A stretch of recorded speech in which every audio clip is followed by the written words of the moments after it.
আল্লাহ পাক রব্বুল আলামিন নবীকে বলে, ও আমার পয়গম্বর, উতলু মা উহিয়া ইলাইকা মিনাল কিতাব, ও নবী আপনি তেলাওয়াত করেন যা কিছু আপনার নিকট পাঠানো হয়েছে, অর্থাৎ আপনার নিকট যে ওহী পাঠানো হয়েছে।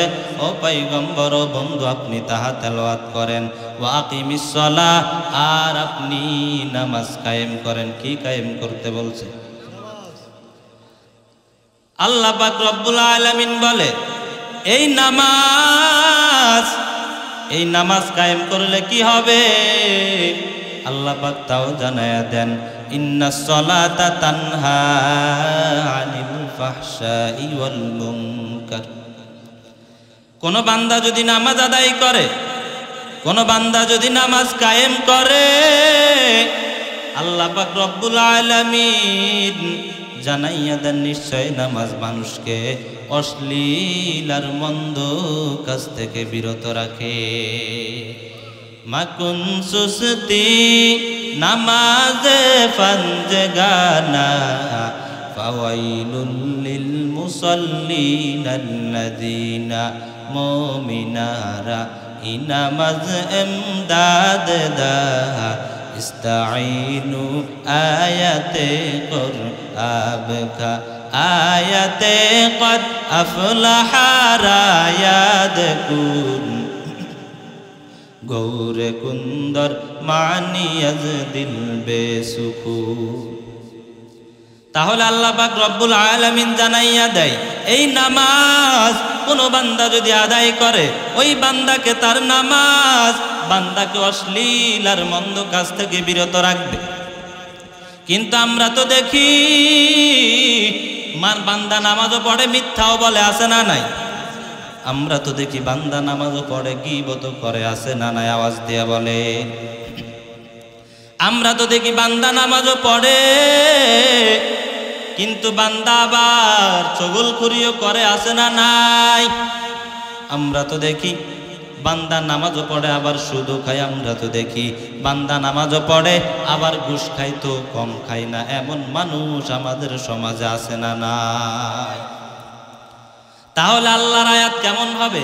আল্লাহ তো বলছে বান্দার নামাজ বান্দাকে অশ্লীল আর মন্দ কাজ থেকে বিরত রাখবে, কিন্তু আমরা তো এগুলাও দেখি। তাহলে কেমন হবে? আল্লাহর কোরআন আয়াত কি মিথ্যা? না না, নাউজুবিল্লাহ। আল্লাহর কোরআনের আয়াত কখনো মিথ্যা হতে পারে? কখনো মিথ্যা হতে পারে না। এ বান্দা ভালো করে জেনে নাও, নামাজি বান্দা 5 প্রকার। কয় প্রকার? আলোচনা যদি ভালো করে না শুনেন বুঝবেন না, খেয়াল করে বুঝতে হবে। কারণ আল্লাহ বলছে নামাজ মানুষকে অশ্লীল মন্দ কাজ থেকে কি রাখে? বিরত রাখে। কিন্তু আমরা তো দেখি নামাজও পড়ে মিথ্যাও বলে, নামাজও পড়ে অশ্লীল কথাও বলে, নামাজও পড়ে ফাহেসা কথাও বলে, আছে না? তা আল্লাহ বলছে এটা আবার এমন হয়। জানতে হবে কোন নামাজ কাকে কিভাবে বিরত রাখবে। আলোচনা যদি না শোনেন বুঝবেন না। ওই বান্দার নামাজ ওই বান্দাকে অশ্লীল মন্দ কাজ থেকে বিরত রাখবে, যার নামাজটা ঠিক মতো হবে, আল্লাহর কোরআনে যেভাবে বলছে, হাদিসে যেভাবে বলছে ওইভাবে যদি হয়, তাহলে বান্দাকে বান্দার নামাজ এগুলা থেকে কি রাখবে? বিরত রাখবে। তারপর জেনে নেন নামাজি বান্দা 5 প্রকার। কয় প্রকার? 5 প্রকার। 1 নাম্বার মুআকাব, 2 নাম্বার মুহাসাব, 3 নাম্বার মুকাফফার আনহু, 4 নাম্বার মাসাব, 5 নাম্বার মুকাররব। এখন আসেন মুআকাব কাকে বলে? মুআকাব যেই বান্দা নামাজ পড়িয়াও বান্দা জাহান্নামে যাবে। তারপরে হলো মুহাসাব, যেই বান্দা নামাজ পড়ার পরও কিয়ামতের ময়দানে আল্লাহর কাঠগড়ায় দাঁড়ানো লাগবে। 3 নাম্বার মুকাফফার আনহু, যেই বান্দার নামাজের মাধ্যমে বান্দার গুনাহ মাফ হবে। 4 নাম্বার হইল মাসাব, যেই বান্দার নামাজের মাধ্যমে বান্দাকে সওয়াব দেওয়া হবে। 5 নাম্বার হলো মুকাররব, যেই বান্দার নামাজের মাধ্যমে বান্দাকে আল্লাহর নিকটবর্তী করে দেয়। এই হলো 5 প্রকার নামাজ। 1 নাম্বার হলো মুআকাব, অর্থাৎ বান্দা নামাজ পড়িয়াও কোথায় যাবে? জাহান্নামে যাবে। কিন্তু আমরা তো জানি নামাজ পড়ার মাধ্যমে যাবে জান্নাতে, কারণ নামাজ হলো জান্নাতে যাওয়ার একটা মাধ্যম। কিন্তু হুজুর আপনি এখন বলতেছেন নামাজ পড়িয়াও নাকি জাহান্নামে যাবে, কেমন কথা? আল্লাহর নবীর হাদিস, নামাজ হলো জান্নাতের চাবি, এই নামাজ পড়লে বান্দা জান্নাতে যাবে। ও হুজুর আজকে আবার কি ওয়াজ করতেছেন, কি বয়ান করতেছেন, নামাজ পড়িয়াও নাকি জাহান্নামে যাবে?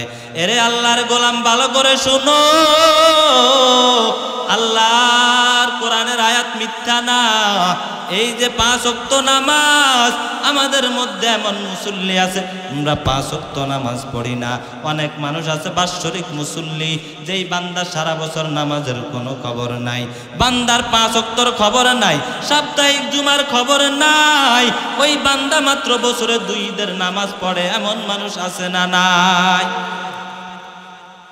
আবার কিছু মানুষ আছে 2 ঈদের নামাজ পড়ে না, বান্দা মাত্র সাপ্তাহিক মুসল্লি, জুমার দিন মসজিদে যায়, যখন জুমার দিন চলে আসে তখন বান্দা বলে তাড়াতাড়ি গোসল করতে হবে, তাড়াতাড়ি পাঞ্জাবিটা দাও।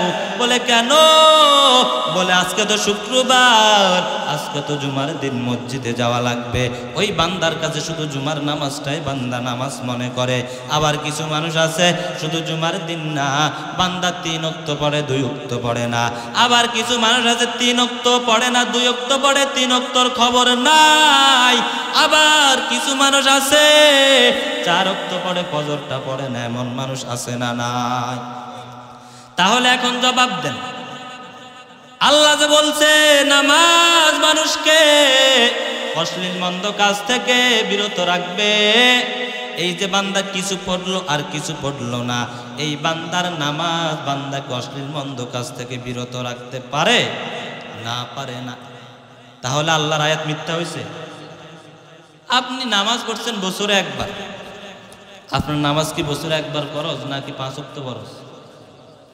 ঈদের নামাজ ফরজ না ওয়াজিব? ওয়াজিব বড় না ফরজ বড়? ফরজ বড়। কিন্তু আমরা কিছু মুসল্লি আছি সারা বছর কোনো নামাজের খবর নাই, ঈদের নামাজ আসলে হাই উল্লাস করে ঈদের মসজিদ, ঈদের ঈদগাহে যায়। আমি ঈদের বিরোধিতা করতেছি, ঈদের নামাজের বিরোধিতা করতেছি না, বুঝাইতেছি, ভালো করে বুঝবেন। এই জন্য বলছি আজকে আলোচনা যদি খেয়াল করে না শুনেন বুঝবেন না, চিল্লাই যাবো কাম শুরু হবে কিন্তু বুঝবেন না। তাহলে যেই বান্দা বছরে একবার নামাজ পড়ে, কেউ মাসিক মুসল্লি মাসে একবার নামাজ পড়ে, কেউ সাপ্তাহিক মুসল্লি শুক্রবারে একবার নামাজ পড়ে, তারপরে কেউ 3 ওয়াক্ত পড়ে, 2 ওয়াক্ত পড়ে না, 2 ওয়াক্ত পড়ে, 3 ওয়াক্ত পড়ে না, এদের নামাজ এদেরকে অশ্লীল মন্দ কাজ থেকে কখনো বিরত রাখতে পারে না। তাহলে আমরা বুঝতে পারলাম আল্লাহর কোরআন আয়াত কখনো মিথ্যা হতে পারে না। তারপরে আসেন দ্বিতীয় নাম্বার বলছি কি খেয়াল নাই? মুহাসাব। যে বান্দা নামাজ পড়ার পরও আল্লাহর কাঠগড়ায় কি করার লাগবে? দাঁড়ানো লাগবে।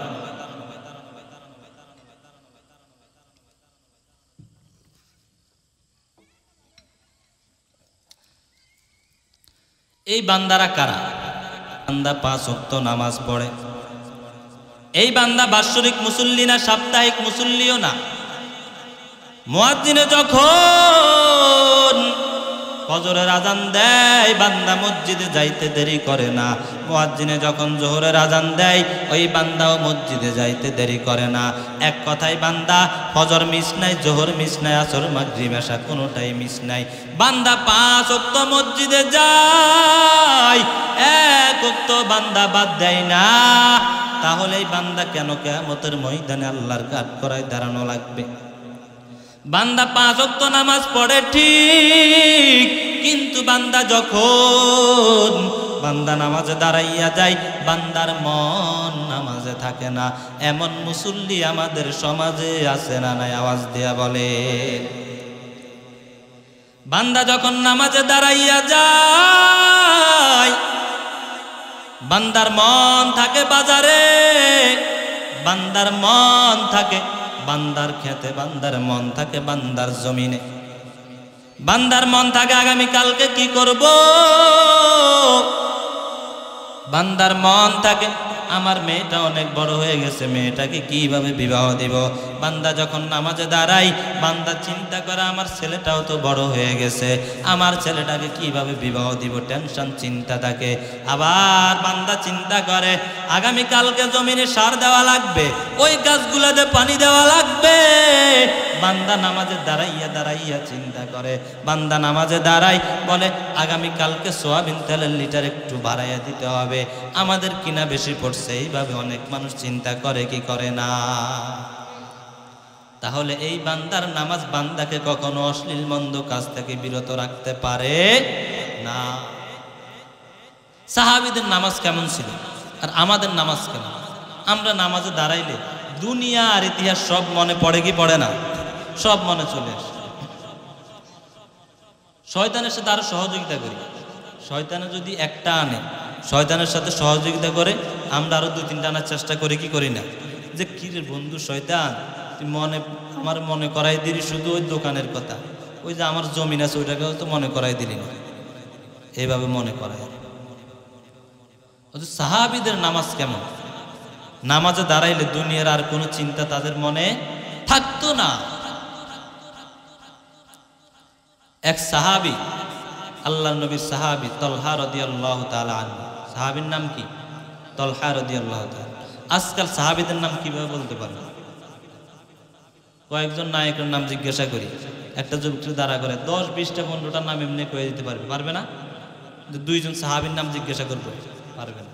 যদি বলি যে দুনিয়াতে আশরায়ে মুবাশশারা অর্থাৎ যে 10 জন সাহাবী সার্টিফিকেট পাইছে জান্নাতের, জিজ্ঞাসা করলে মনে হয় না সবাই বলতে পারবে। কিন্তু বিভিন্ন নাটকারদের নাম, অনেক গায়কদের নাম, তারপরে যারা ছবি করে মুভি করে তাদের নাম বলতে পারবে অনেকে। কেমন মুসলমান আমরা! আল্লাহর নবীর এক সাহাবী নাম কি? তলহা রাদিয়াল্লাহু তাআলা। ওই তলহা রাদিয়াল্লাহু তাআলা আনহু একদিন তার খেজুর বাগানে নামাজে দাঁড়াইয়া যায়। খেজুর বাগানে নামাজে দাঁড়ানোর পর দেখতেছে একটা পাখি উড়াউড়ি করতেছে। হযরত তলহা রাদিয়াল্লাহু তাআলা আনহুর মন ওই পাখির দিকে চলে যায়। পাখির দিকে চলে যাওয়ার পর কি জন্য পাখির দিকে চলে যায় বলে পাখিটা কিভাবে বাইর হবে, বাইর হওয়ার রাস্তা পাইতেছে না। হযরত তলহা রাদিয়াল্লাহু তাআলা আনহু নামাজ শেষ করার পর চিন্তা করতেছে, ইন্না লিল্লাহি, আমি এটা কি করে ফেললাম? আমি তো নামাজে দাঁড়াইলাম, নামাজে দাঁড়ানোর পর আমার মন কেন ওই পাখির দিকে চলে গেছে? এই খেজুর বাগানটা তো আমার, এই খেজুরের বাগানের কারণে আজকে আমার মন নামাজে ছিল না। অতএব আমি আল্লাহর নবীর দরবারে চলে যাব। আল্লাহর নবীর দরবারে যাইয়া আমি আমার খেজুর বাগানটা দান করে দিব। আল্লাহর নবীর দরবারে যাইয়া বলে, ও পয়গম্বর, আমি আমার খেজুরের বাগানটা আপনাকে দিয়া দিলাম। ও পয়গম্বর, আমার আর খেজুরের বাগানের দরকার নাই, আপনি যাকে ইচ্ছা আল্লাহর রাস্তায় দান করে দিতে পারেন, কোনো সমস্যা নাই। আমার আপনার নবী জিজ্ঞাসা করে, ও সাহাবী, আমার কেন হঠাৎ এই সিদ্ধান্ত? এত বড় বাগান, এই বাগান তো মানুষে পায় না, আর তুমি কেন এত তাড়াতাড়ি এত সহজে দান করে দিলা? আল্লাহর নবীর সাহাবী বলে, ও পয়গম্বর, যেই খেজুরের বাগান আমার মন নামাজে থাকতে দেয় না, ওই খেজুরের বাগান আমার দরকার না। কেমন নামাজ ছিল সাহাবী! আর আমরা নামাজে দাঁড়াইলে যদি মশা একটা কামড় দেয়, ইমাম সাহেবের উপর গরম হয়ে যায়। এই ইমাম সাহেব, এই মুয়াজ্জিন সাহেব, মসজিদে কয়েল এনে দিলাম, কয়েল জ্বালালেন না কেন? আপনার কিসের কষ্ট? নামাজে দাঁড়াইলে আমাকে মশা কামড় দেয়। ইমাম সাহেব মুয়াজ্জিন সাহেবকে গালিগালাজ করে রাখেন এমন মুসল্লি আছে না? না, যে কয়েল কিনে দিলাম, এরপরও যে আপনি জ্বালান না, সমস্যা কি?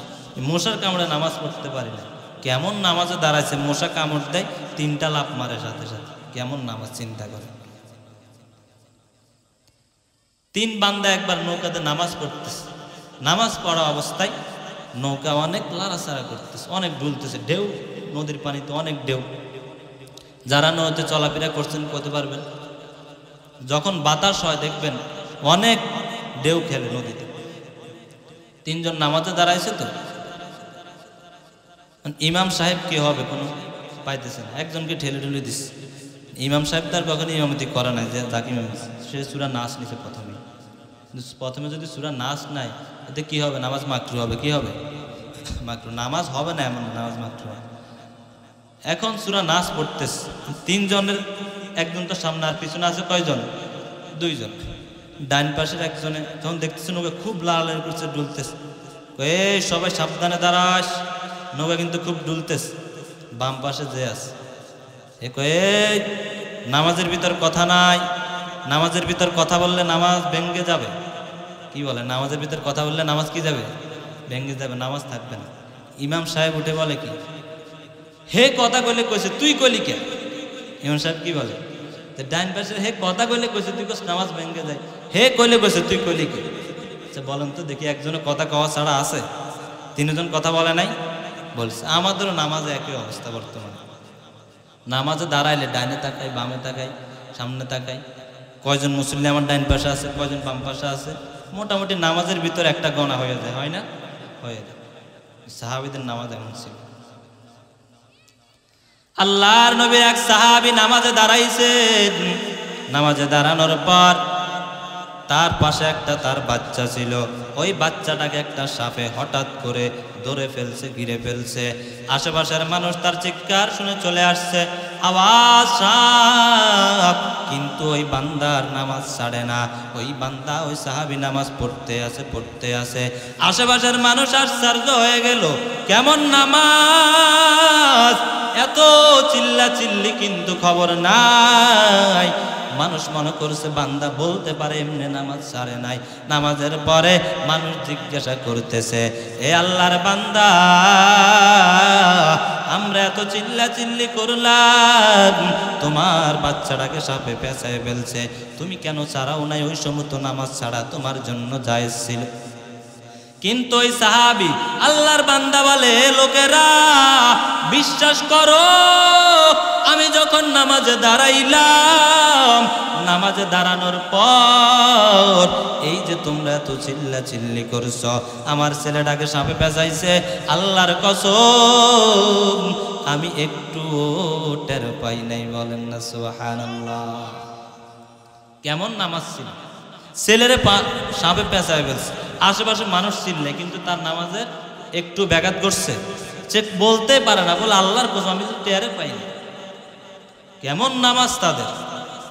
আর আমরা নামাজে দাঁড়াইলে সব কিছুর হিসাব কিতাব হয়ে যায়, অথচ আল্লাহর নবী বলেন, তোমরা যখন আল্লাহর ইবাদত করবা, কেমনে ইবাদত করবা? বলে তুমি মনে করবা আল্লাহ তোমার সামনে আছে, আল্লাহ তোমাকে দেখতেছে। আর যদি তুমি মনে করো তুমি আল্লাহকে দেখতেছো, আর যদি তুমি আল্লাহকে না দেখো, তুমি মনে করো আল্লাহ তোমাকে দেখতেছে, তাহলে তোমার ইবাদতে কোনো সমস্যা হবে না। কিন্তু আমরা যখন আল্লাহর ইবাদত নামাজ পড়ি, নামাজে দাঁড়াই, নামাজের সামনে আল্লাহ যা আছে এটা আমরা বিশ্বাস করতে পারি না। বলে হুজুর এটা কেমন কথা? যদি আপনি আল্লাহকে বিশ্বাস করতেন তাহলে আপনার নামাজ এদিক সেদিক কোনো সমস্যা হতো না। আপনি যদি প্রধানমন্ত্রীর কাছে যান, প্রধানমন্ত্রী বাদ দিয়ে দিলাম, একজন সাধারণ মেম্বারের সামনে যান, তার সামনে এত সুন্দরভাবে দাঁড়ান, সাধারণ একটু লড়াচড়াও করেন না। বলে কেন করি না? বলে কথা এদিক সেদিক এলোমেলো হয়ে যাবে, কারণ সে মেম্বার, তার সামনে সুন্দরভাবে দাঁড়ানো লাগবে, তার সামনে সুন্দরভাবে কথা উপস্থাপনা করা লাগবে, অতএব তার সামনে সেইভাবে দাঁড়ানো লাগবে। কারণ আপনার মনে আছে সে একজন মেম্বার, চেয়ারম্যানের সামনে দাঁড়ালে একইভাবে দাঁড়ান কি দাঁড়ান না? কিন্তু আমার আল্লাহর সামনে দাঁড়াইলে সেইভাবে দাঁড়ান না। এই যে রমজান মাস চলে গেছে, এখন তো রমজান মাস শেষ হয়ে গেছে, সামনে আবার আসবে।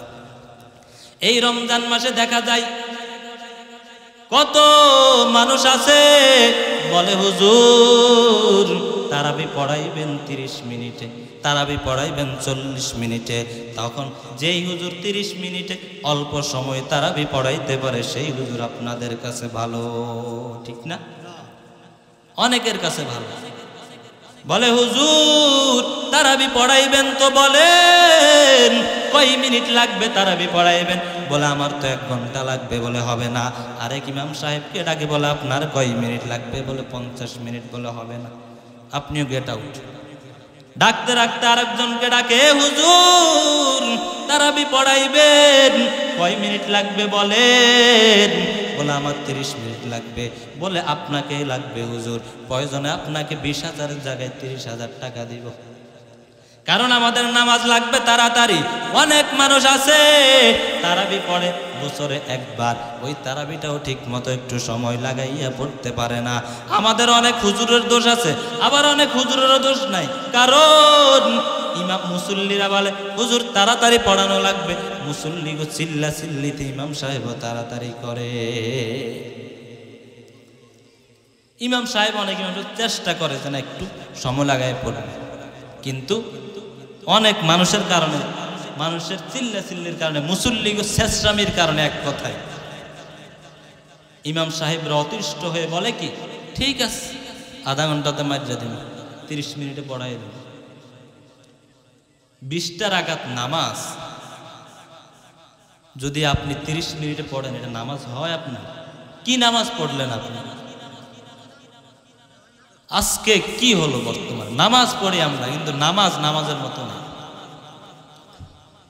এরে আল্লাহর গোলাম ভালো করে শুনেন, এই জন্য নামাজ পড়ি, নামাজের কারণে আমাদের নামাজ আমাদেরকে মিথ্যা কথা থেকে ফিরাই না, এটাই তো কারণ। নামাজ নামাজের মতো হয় না। নামাজে দাঁড়াইলে আপনার দোকান কয়টা আছে হিসাব করেন। এক মসজিদে একবার আসরের নামাজ পড়া হলো, নামাজের পরে ইমাম সাহেবের মনে একটু খটকা জাগলো, কয় রাকাত নামাজ হইছে? একজনে বলে নামাজ হইছে 3 রাকাত, আর একজনে বলে না না নামাজ হইছে 4 রাকাত। এইভাবে মুসল্লিরা চিল্লা চিল্লি করতেছে। হঠাৎ করে মসজিদের কোণা থেকে একজন দাঁড়াইয়া যায়, দাঁড়াইয়া বলে, এ বান্দারা চুপ করো। বলে কেন? বলে 100% আমি জানি নামাজ কয় রাকাত হইছে। বলে তুমি 100% এটা কিভাবে বললা কয় রাকাত হইছে? আমাদের মনে তো সন্দেহ, কেউ বলে 3 রাকাত, কেউ বলে 4 রাকাত, তুমি একেবারে বলতেছো নামাজ 3 রাকাতে হইছে। বলে তাহলে শুনেন, আমি যখন প্রতিদিন এই আসরের নামাজে আসি, তখন আমি আমার 4টা দোকান আছে, দোকানের হিসাব করি। আজকে আমি দোকানের হিসাব করতে করতে 3টা দোকানের হিসাব করলাম, এখনো একটা দোকানের হিসাব বাকি, অতএব নামাজ হয়েছে 3 রাকাত। বলেন তো দেখি আমাদের মাঝে এমন মুসল্লি আছে না? না, নামাজে দাঁড়ায় কিসের হিসাব করে? দোকানের হিসাব করে, যে 3টা দোকান হিসাব করছে, এখনো তো একটা বাকি, অতএব নামাজ হয়েছে কয় রাকাত? 3 রাকাত। আহা, কিসের নামাজ পড়তেছে? হযরত নবী বলে নামাজ এমন ভাবে পড়বা যেমন তুমি আল্লাহকে দেখতেছো। হযরত আলী রাদিয়াল্লাহু আনহু বলতেন, আমি এমন আল্লাহর ইবাদত করি না যে আল্লাহকে আমি দেখি না। সুবহানাল্লাহ। আর আমাদের নামাজ কেমন হয়েছে? আল্লাহর নবী বলেন, খামসু সালাওয়াতিন ইফতারাদাহুন্নাল্লাহু তাআলা মান আহসানা উদুআহুন্না ওয়া সাল্লাহুন্না লিওয়াক্তিহিন্না ওয়া আতাম্মা রুকুআহুন্না ওয়া খুশুআহুন্না কানা লাহু আলাল্লাহি আহদুন আইয়াগফিরা লাহু ওয়া মান লাম ইয়াফআল ফালাইসা লাহু আলাল্লাহি আহদুন ইন শাআ গফারা লাহু ওয়া ইন শাআ আযাবাহু। আমার আপনার নবী জানাইয়া দেন, আল্লাহ পাক রব্বুল আলামিন আমাদের উপর 5 ওয়াক্ত নামাজ ফরজ করেছেন। কয় ওয়াক্ত? আওয়াজ দিয়ে বলেন। 5 ওয়াক্ত নামাজ। 5 ওয়াক্ত নামাজ কিভাবে ফরজ হয়েছে ইতিহাস বলতে গেলে সময় লাগবে। ওই মেরাজে নবী গেছেন, মেরাজে যাওয়ার পর 50 ওয়াক্ত দিছেন, তার থেকে কমতে কমতে 5 ওয়াক্ততে আসছেন। তাও আল্লাহর নবী জানাইয়া দেয়, কোন বান্দা যদি 5 ওয়াক্ত নামাজ আদায় করে, আল্লাহ পাক তাকে 50 ওয়াক্ত নামাজের সওয়াব দিয়ে দিবে। নামাজ পড়বেন কয় ওয়াক্ত? সওয়াব পাইবেন 50 ওয়াক্ত। আল্লাহর নবী বলেন, মান আহসানা উদুআহুন্না, যেই বান্দা তার ওযুকে সুন্দর করলো আর নামাজগুলো ওয়াক্তমতো আদায় করলো, রুকু সেজদাগুলো ঠিকমতো আদায় করলো, আল্লাহর নবী জানাইয়া দেয় আমি পয়গম্বর ওয়াদা দিলাম আল্লাহ পাক রব্বুল আলামিন তাকে মাফ করে দিবে। আর যেই বান্দা এমন করবে না, অর্থাৎ রুকু সেজদাগুলো ঠিক মতো আদায় করবে না, সুন্দরভাবে ওযুও করবে না, ওয়াক্ত মতো নামাজ আদায় করবে না, রুকু সেজদার মধ্যে চুরি করবে, আল্লাহ পাক চাইলে তাকে মাফও করতে পারেন, না চাইলে মাফ নাও করতে পারেন। সব ইচ্ছা কার? আওয়াজ দিয়া বলে। আজকাল আমরা রুকু সেজদার ভিতর চুরি করি। কেমন চুরি? বান্দা দাঁড়ানো থেকে রুকুতে যায়, রুকু থেকে যখন দাঁড়াইয়া যায়, দাঁড়ানোর পর দেরি করা ওয়াজিব। আমরা অনেক মানুষই জানি না, জানার পরও অনেকে এই আমলটা করি না। রুকু থেকে দাঁড়াইয়া দেরি করা কি? আওয়াজ দিয়া বলেন ওয়াজিব। এই ওয়াজিব যদি কেউ অনিচ্ছাকৃতভাবে ছেড়ে দেয়, ওই বান্দা সাহু সেজদা করা লাগবে। সাহু সেজদা যদি না করে বান্দার নামাজ হবে না। আচ্ছা বলেন তো দেখি, আমাদের মধ্যে যেই বান্দারা রুকু থেকে দাঁড়াইয়া দেরি করে না, অর্থাৎ ওয়াজিব আদায় করে না, কয়জনে সাহু সেজদা দেয়? বলে একজনও দেয় না। তাহলে তো এই কথা অনুযায়ী বান্দার ওয়াজিব তরক, তো বান্দার নামাজই শেষ। রুকু থেকে একটু দাঁড়ায়, একটু সময় নিবে, কিন্তু বান্দা এটা পারে না, ধৈর্য নাই। রুকুতে অনেকে সোজা দাঁড়ায়ও না, একটু চলে যায়। ওরে মনে হয় যেন কি লাঠি নিয়ে দাঁড়ায় রয়েছে যে বেড়া। রুকু থেকে সোজা দাঁড়াইলে কিন্তু মায়ের খবরদার, রুকু থেকে সোজা হওয়া যাবে না। অর্থাৎ অথচ রুকু থেকে সোজা হইয়া দাঁড়াইয়া দেরি করা কি? আজকে থেকে এটা খেয়াল রাখবেন যে ওয়াজিব যদি কেউ অনিচ্ছাকৃতভাবে ছেড়ে দেয়, তাহলে সে কি দেওয়া লাগবে? সাহু সেজদা কি করা লাগবে? দেওয়া লাগবে। যদি না দেয় তাহলে বান্দার নামাজ হবে না। তো এখন একটু চিন্তা করেন যে আমরা যারা রুকু থেকে সোজা হইয়া দাঁড়াইয়া দেরি করি না, আমার আপনার অবস্থা কেমন হচ্ছে? তারপরে দুই সেজদার মাঝখানে দেরি করা ওয়াজিব। এই দুই সেজদার মাঝখানের ওয়াজিবও আমরা মানি না। সেজদা থেকে উঠতে দেরি, আবার দ্বিতীয়বার সেজদায় যাইতে দেরি করি না। এরে আল্লাহর গোলাম, সারাদিনে 5 ওয়াক্ত নামাজ পড়ো, 24 ঘন্টার ভিতর 24 ঘন্টা নামাজ নাই। আল্লাহ পাক যদি 50 ওয়াক্ত নামাজ দিয়া দিতেন, 50 ওয়াক্ত আমাদের জন্য পড়া লাগতো কি লাগতো না? আওয়াজ দেয়া বলেন। কিন্তু 50 ওয়াক্ত নাই, আছে মাত্র 5 ওয়াক্ত। আল্লাহ বলে বান্দা 5 ওয়াক্ত নামাজ পড়, আমি আল্লাহ 50 ওয়াক্তর সওয়াব দিয়া দিব। কিন্তু এই 5 ওয়াক্ত নামাজ পড়ার মধ্যে আমরা চুরি করি। এরে আল্লাহর গোলাম, চুরি করা যাবে না। আজকে থেকে আপনাদের যে হুজুররা ইমামতি করে, যদি দেখছেন হুজুরও যদি রুকু সিজদা থেকে এভাবে উঠে তাড়াতাড়ি চলে যায়, বলবেন হুজুর বেয়াদবি মাফ করবেন, রুকু থেকে দাঁড়াইয়া দেরি করা তো ওয়াজিব। ও হুজুর, অতএব আপনি একটু দেরি করিয়েন, আমরা কিছু বলবো না। দুই সিজদার মাঝখানে একটু দেরি করিয়েন, কিছু বলবো না। কারণ অনেক হুজুর তো তাড়াতাড়ি করে মুসল্লিদের কারণে। কথা বলেন ঠিক কিনা? কয়ে বেড়া দোকানে বয়ে গল্প করে, ও তোমাকে হুজুর কেমন? ওই যে নতুন হুজুর আসছে। আরে আমাকে হুজুরের মতো তো হুজুরে হয় না। ও কেমন হুজুর? আরে নামাজ একবার স্পিডে পড়ে, এত তাড়াতাড়ি নামাজ পড়ে, সব মুসল্লিরা খুশি। ও তাই কয়। কিছুদিন পরে হুজুরকে বাদ দিয়ে দেওয়া হয়েছে যে কোনো কারণে। আসছে আরেক হুজুর, আসার পরে দোকানে বয়ে গল্প করে, এই হুজুর কেমন? কি বলবো হুজুরের কথা, নামাজে দাঁড়াইলে হুজুরে মনোযোগ নামাজ আর শেষও করবে না। এত দেরি করে নামাজ পড়ে, রুকুতে যায়, সিজদা যায়, বুড়া মানুষ কষ্ট হয়ে যায়, কতক্ষণ দাঁড়ায় দেখতে পারে। তো কয় আপনি দাঁড়ায় না পারলে বইয়া পড়বেন। হয় দাঁড়ায় তো পড়ে না, পড়ে তো বই যাই, করবো কি, বসে তো নামাজ পড়ি। তাহলে কষ্ট হয়, কতক্ষণ বই থাকা যায়। অথচ ওই গল্পটাই চা দোকানে বসে 1-1.5 ঘন্টা ধরে গল্পটা করতেছে, কিন্তু নামাজে 10 মিনিট একটু বয়ে থাকতে পারে না। এমন মানুষ আছে না? আমার নিজ চোখে দেখা বহুত মানুষ আছে। নামাজে আইয়ে 10 মিনিট সময় দিবে, পারবে না, সহ্য হয় না। নামাজে মসজিদে ঢুকলে অ্যালার্জি শুরু হয়ে যায়। অথচ মুনাফিকের একটা লক্ষণ হলো যে মসজিদে বসে থাকতে তার কষ্ট হবে, মাছ যেমন পানি ছাড়া উপরে উঠলে চটপট চটপট করে, মুনাফিকের একটা আলামত হলো কি, যে মুনাফিক যখন মসজিদে ঢুকবে তাড়াতাড়ি কীভাবে মসজিদ থেকে বের হবে ওই চিন্তা মুনাফিকে করবে। এখন আমি আপনি একটু আমাদের হিসাবটা একটু মিলাই দেখেন তো, আমরা যখন মসজিদে ঢুকি আমাদের মন কেমন হয়? আমাদের কি মসজিদ থাকতে মন চাই কি চাই না? আরে অনেকে আল্লাহ জানে আমার নামাজ কবুল হয় কিনা। আর আপনি নিজেই বুঝবেন যে আপনি যদি নামাজ পড়তে আপনার ভালো লাগে তাহলে বুঝবেন আপনার নামাজ কি হয়, কবুল হইতেছে। আর যদি বুঝতেছেন ইমাম সাহেব যদি একটু কেরাত লম্বা লয় তাহলে নামাজের ভিতরে ইমাম সাহেবকে গালি আর খামার দেওয়া শুরু হয়ে যায়, তাহলে তো বুঝবেন যে আপনার নামাজ কেমন কবুল হইতেছে। একটু সতর্ক হন। এই বছর তো তারাবি গেছে, সামনের বছর তারাবিতে একটু সতর্ক হইবে। 20 রাকাত নামাজ পড়েন, বছরে একবার আসে।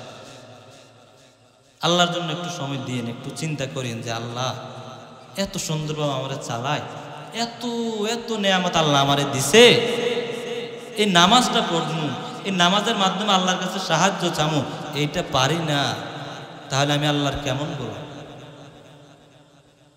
নামাজের মাধ্যমে তো আপনি সব কিছু আল্লাহর কাছে চাইবেন। কুফা নগরীতে এক কুলি চিনেন, যার ব্যাগ টানে, কি টানে, ওই যে লঞ্চ গাড়ে গেলে দেখবেন যে ব্যাগ টেনে গাড়িতে উঠে দেয়, লঞ্চে উঠাই দেয়, তাদের কি বলা হয়?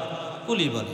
কুফা নগরীতে এক কুলি ছিল, বিশ্বস্ত কুলি, মানুষের টাকা পয়সাও তার মাধ্যমে আদান প্রদান করাইত। একদিন ওই কুলি এক রাস্তা দিয়া যাইতেছে, এক আল্লাহর বান্দার সাথে দেখা হয়ে গেছে।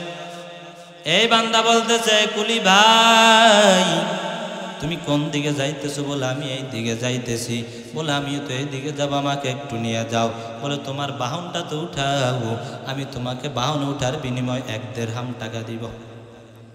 আচ্ছা ঠিক আছে, বাহনে উঠে যাও। বাহনে ওঠার পর ওই কুলি তাকে নিয়ে যায়। কিছু দূর যাওয়ার পর দ্বিমুখী একটা রাস্তা চলে আসে। রাস্তা আসার পর এইবার ওই কুলি বলতেছে, আমি তো এই দিকে যাব। বলে না না, এই দিকে যাইও না, বলে এই দিকে চলো। বলে কেন? বলে এই দিকের রাস্তাটা সহজ, এখান দিয়ে যাইতে অনেক সহজ হবে। কুলি বলতেছে না না, আমি তো এই রাস্তা চিনি না, অতএব আমি এই রাস্তা দিয়ে যেতে পারবো না। বলে না না চলো, কোনো সমস্যা নাই, আমি চিনি।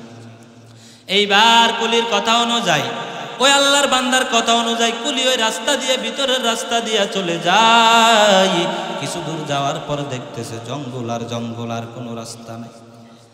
আর দেখতেছে অনেকগুলি লাশ। কুলির মনে ভয় চলে আসে, এখানে তো মনে হয় আমাকে হত্যা করবে। হঠাৎ করে ওই বান্দা বাহন থেকে নেমে তলোয়ার তার গায়ে ধরে বলে, আমি আগে তোমাকে মারব, তারপরে তোমার থেকে এগুলো নিয়ে যাব।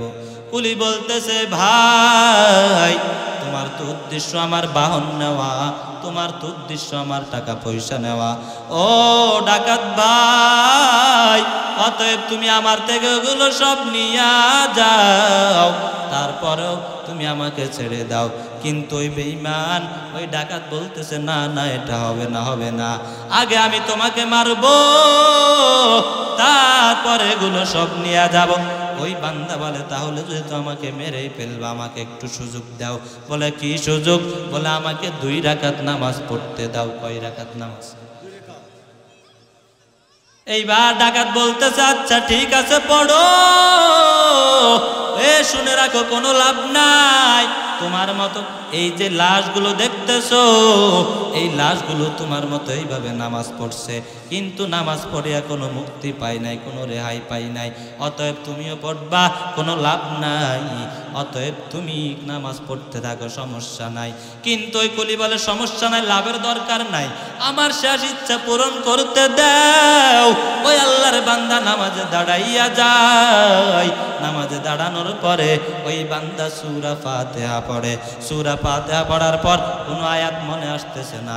হঠাৎ করে আম্মাই ইউজিবুল মুত্তার আয়াতটা যখন মনে চলে আসে, আয়াতটা বান্দা পড়তে লাগলো। হঠাৎ এক আরোহী মাথায় লোহার টুপি নিয়ে তার সামনে হাজির। এসে ওই বান্দাকে দুনিয়া থেকে তাড়াইয়া দিল, দুনিয়া থেকে বিদায় করে দিল। বিদায় করার পর এই বান্দা তো কুলি বান্দা দেখে আশ্চর্য হয়ে গেল। বান্দার সাথে সাথে সিজদায় পড়ে যায় আর আল্লাহকে বলে, ও আল্লাহ, তোমার মতো দয়াবান, তোমার মতো মেহেরবান এই দুনিয়াতে আর কেউ নাই, কারণ তুমি আল্লাহ আমাকে একমাত্র রক্ষা করতে পারো, আর কেউ নাই। বান্দা সিজদা থেকে উঠে দেখে আরোহীটা চলে যায়। আরোহীর কাছে গিয়া বলে, বান্দা, এ আল্লাহর গোলাম, তুমি কে, একটু তোমার পরিচয়টা দাও। ওই আল্লাহর বান্দা বলতেছে, আরোহীটা বলে, গোলাম, তুমি যা মাইয়ুজিবুল মুত্তর আয়াতটা পাঠ করেছো, আমি হলাম তার গোলাম। অর্থাৎ কার গোলাম? আওয়াজ দিয়া বলে। নামাজের মাধ্যমে সব কিছু থেকে মুক্তি পাওয়া যায় কি যায় না? আজ আমাদের সমস্যা হলে মেম্বারের কাছে দৌড়াই, আমাদের সমস্যা হলে চেয়ারম্যানের কাছে দৌড়াই, সমস্যা হলে অমুকের কাছে চলে যায়। আপনি অমুক তমুকের কাছে যাওয়ার আগে আল্লাহর কাছে আগে দৌড়ান। 2 রাকাত নামাজ পড়ে আল্লাহকে বলেন, ও আল্লাহ, তুমি ছাড়া আমার কেউ নাই, অতএব আমার হাজতটা পূরণ করে দাও। আওয়াজ দিয়ে বলেন, আল্লাহ পূরণ করতে পারে কি পারে না? আল্লাহর মতো ক্ষমতাবান দ্বিতীয় আর কেউ আছে নাকি? আল্লাহর চাইতে শক্তিশালী কেউ আছে নাকি? কাদেরে কুদরত দারি বর কামাল, আনতা রব্বি আনতা হাসবি জুল জালাল, তুহি কাদের জালিলুল্লাহ জাহাদার, বাহার হালে তুহি মেরা নেগাদার। আজকাল আমরা দুনিয়াতে এমন ভাবে চলতেছি, মনে হয় যেন আমাদের মৃত্যু হবে না। চিন্তা করে দেখো না, কবরে কি যাইবা না? যেই কবরে আল্লাহ ছাড়া বন্ধু কেহ থাকবে না, যেই কবরে আল্লাহ ছাড়া বন্ধু কেহ থাকবে না। চিন্তা করে দেখো না, কবরে কি যাইবা না? এ দুনিয়ায় সবই পর, কবর যে তোর আসল ঘর। এ দুনিয়ায় সবই পর, কবর যে তোর আসল ঘর। কেমন সে তাই থাকবি পড়ে শুধুই মাটির বিছানা, কেমন সে তাই থাকবি পড়ে শুধুই মাটির বিছানা। চিন্তা করে দেখো না, কবরে কি যাইবা না? যেই কবরে আল্লাহ ছাড়া বন্ধু কেহ থাকবে না, যেই কবরে আল্লাহ ছাড়া বন্ধু কেহ থাকবে না। চিন্তা করে দেখো না, কবরে কি যাইবা না? এ দুনিয়া ছাড়িয়া কোথায় যাইবা বাগিয়া, এ দুনিয়া ছাড়িয়া কোথায় যাইবা বাগিয়া। মরণ তোমায় লইবে গিরি যতই করো বাহানা, মরণ তোমায় লইবে গিরি যতই করো বাহানা। চিন্তা করে দেখো না, কবরে কি যাইবা না? দিলে ভরা অহংকার, চিনো না আজ খোদার ঘর। দিলে ভরা অহংকার, চিনো না আজ খোদার ঘর। নামাজের লাগিয়া কি তোর একটু মায়া লাগে না? নামাজের লাগিয়া কি তোর একটু মায়া লাগে না? চিন্তা করে দেখো না, কবরে কি যাইবা না? যেই কবরে আল্লাহ ছাড়া বন্ধু কেহ থাকবে না, যেই কবরে আল্লাহ ছাড়া বন্ধু কেহ থাকবে না। তাহলে কবরে যেতে হলে নামাজের দরকার আছে না নাই? আজকে থেকে নামাজটাকে ঠিক করা লাগবে, না হয় নামাজের মাধ্যমে জান্নাতে যাওয়া যাবে যাবে না। নামাজ যদি ঠিক হয়, বান্দার সব কাজ ঠিক হবে। বান্দার নামাজ ঠিক নাই, বান্দার কোনো কাজ ঠিক নাই। একবার দুই বন্ধু মিলে গল্প করতেছে। এক বন্ধুর নাম আব্দুল্লাহ, আরেক বন্ধুর নাম হলো আয়সম। দুই বন্ধুর ভিতর আয়সমের আখলাক ছিল খুব ভালো, তার চরিত্র ছিল খুব ভালো, তার কথার মাধুর্যতা ছিল খুব ভালো। এক কথায় মানুষের সাথে খুব সুন্দর আচরণ করত। আব্দুল্লাহ একদিন বলে, আয়সম বলো তোমার নামাজ কেমন? বলে বন্ধু আব্দুল্লাহ হঠাৎ করে তুমি কেন আমাকে নামাজের প্রশ্ন করলা?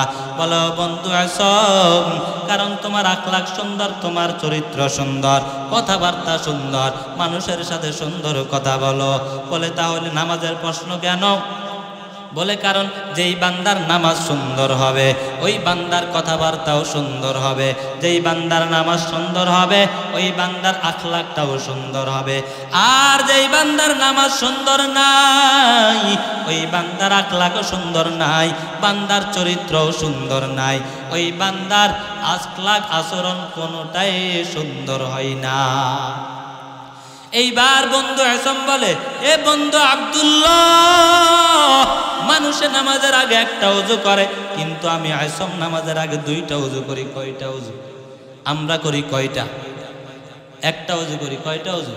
নামাজের আগে একটা ওযু করি, কিন্তু বন্ধু আসম বলে আমি নামাজের আগে দুইটা ওযু করি। বলে কিভাবে? বলে একটা ওযু তোমরা সবাই মিলে যা করো আমি সেটা করি, কিন্তু আর একটা ওযু করি শুনো, আমি যখন নামাজের জন্য যাই নামাজে যাওয়ার আগে আমি চিন্তা করি এটা আমার মনে হয় জীবনের শেষ নামাজ, এই নামাজে আমার জীবনের শেষ আর নামাজ নাও হতে পারে।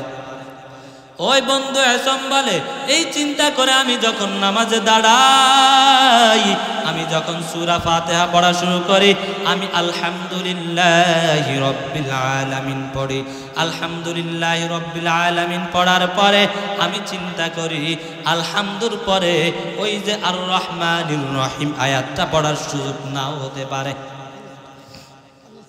আবার যখন আর রহমানির রহিম আয়াতটা পড়ে নেই তখন আমি চিন্তা করি মালিক ইয়াউমিদ্দিন পড়ার সুযোগ নাও হতে পারে, এইভাবে আমি চিন্তা করি। আর যখন আমি নামাজে দাঁড়াই আমি মনে করি আমি ফুলসিরাতের উপর দাঁড়ানো আছি, আমার সামনে হলো জান্নাত, পিছনে হলো জাহান্নাম, ডানে আজরাইল।